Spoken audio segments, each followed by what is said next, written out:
Mądrość ojca Pio.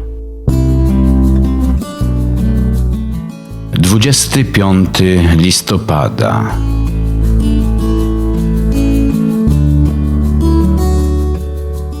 W życiu duchowym trzeba ciągle iść do przodu i nigdy się nie cofać.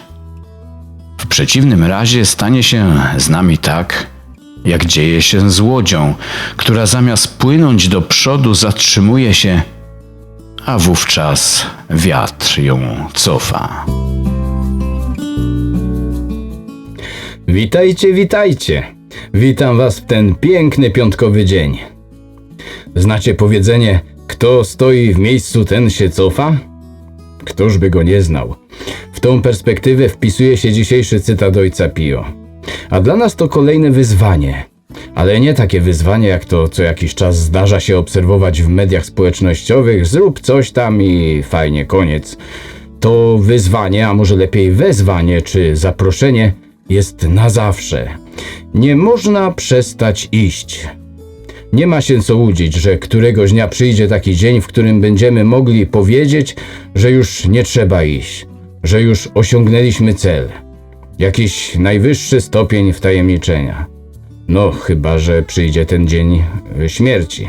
No ale o tym później. W każdym razie nie jest tak, że dalej już nie ma nic za tego życia, może to dopowiem.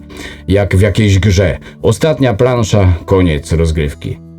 Koniec oczywiście nadejdzie, w sensie koniec naszego ziemskiego życia, ale przecież to nie jest koniec zupełny. W chwili naszej ziemskiej śmierci dopiero tak naprawdę zacznie się życie na dobre.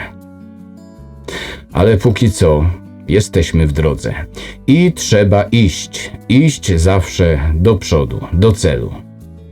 Wczoraj wspomniałem, że człowiek duchowo dojrzały powinien być w pewien sposób samodzielny.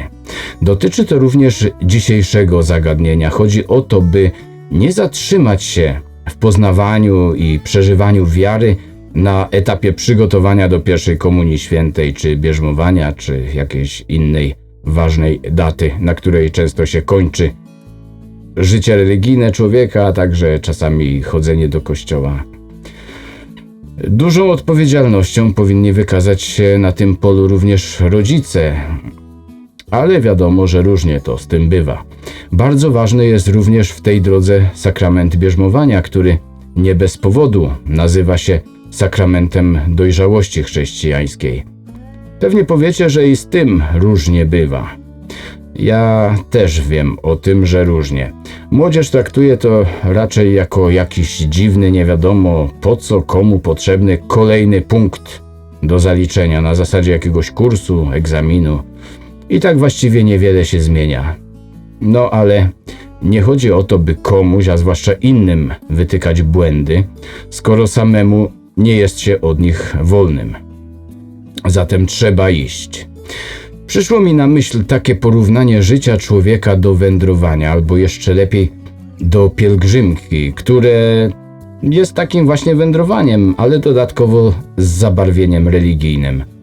Łatwo sobie wyobrazić, co będzie się działo, jeżeli ktoś podczas pielgrzymki zatrzyma się na dłuższy czas. Oczywiście na pielgrzymce są postoje przewidziane i w życiu też trzeba się czasami zatrzymać, odpocząć, przemyśleć pewne rzeczy, ale trzeba też iść. I jeżeli grupa pielgrzymkowa wyjdzie, a ktoś nie pójdzie z nią, no to wiadomo, będzie miał wielkie zaległości i ktoś taki, powiecie, no niby nic nie robił, a jednak pozostał w tyle w porównaniu z innymi uczestnikami. Można by powiedzieć, że się cofnął. Nie sposób tego potem nadrobić. Trzeba by biec, a samo wędrowanie jest już wystarczająco męczące. Spójrzmy na ludzi, czasami również na siebie.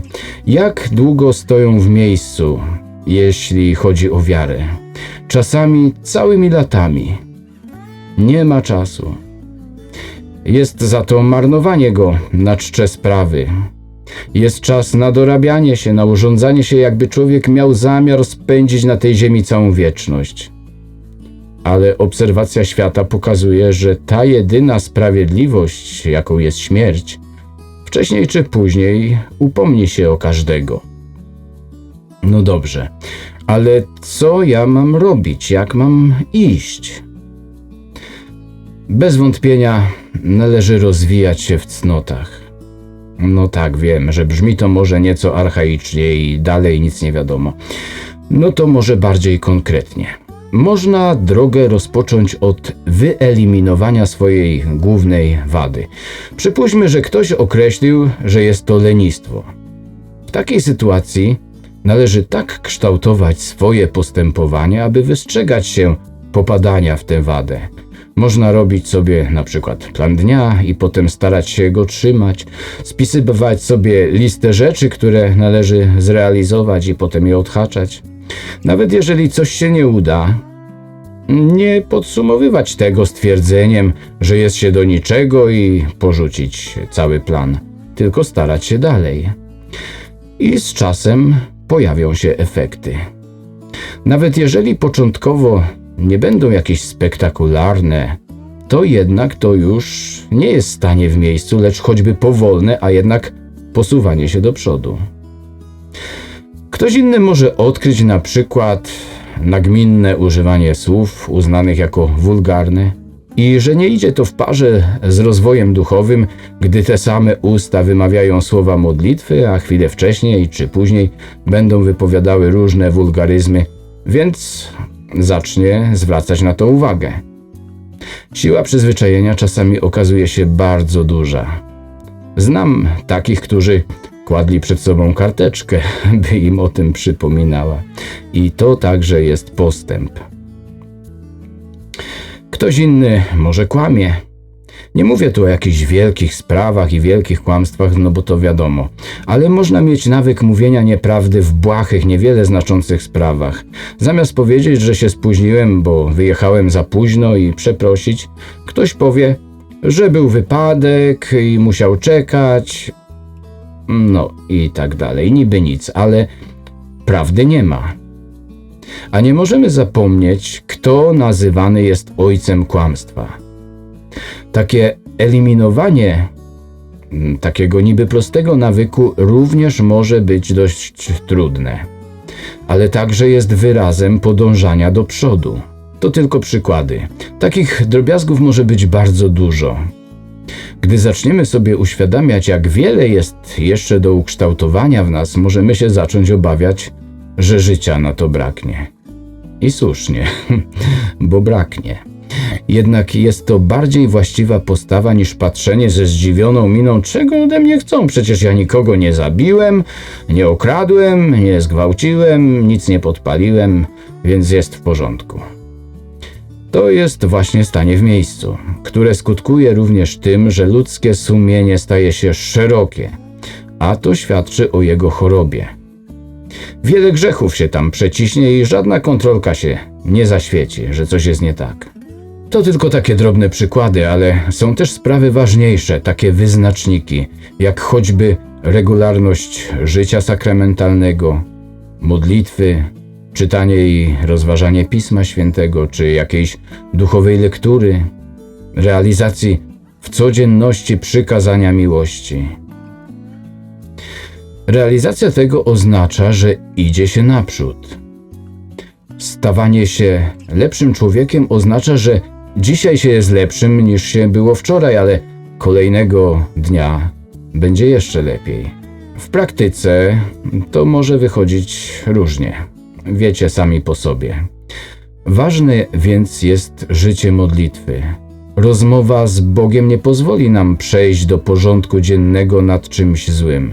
Bardzo ważną praktyką, która pozwala utrzymać zdrowie sumienia, jest codzienny rachunek sumienia, który najlepiej przeżywać wieczorem jako podsumowanie dnia. Sporo ważnych rzeczy na ten temat powiedziałem w odcinku z dnia 15 listopada. Jeśli nie pamiętacie, o czym to było lub nie widzieliście tego odcinka, warto do niego powrócić, do czego zachęcam. To tyle, zatem idźmy w ten dzisiejszy dzień i siejąc miłość, uczyńmy go dobrym. Spotykamy się ponownie już jutro. Szczęść Boże!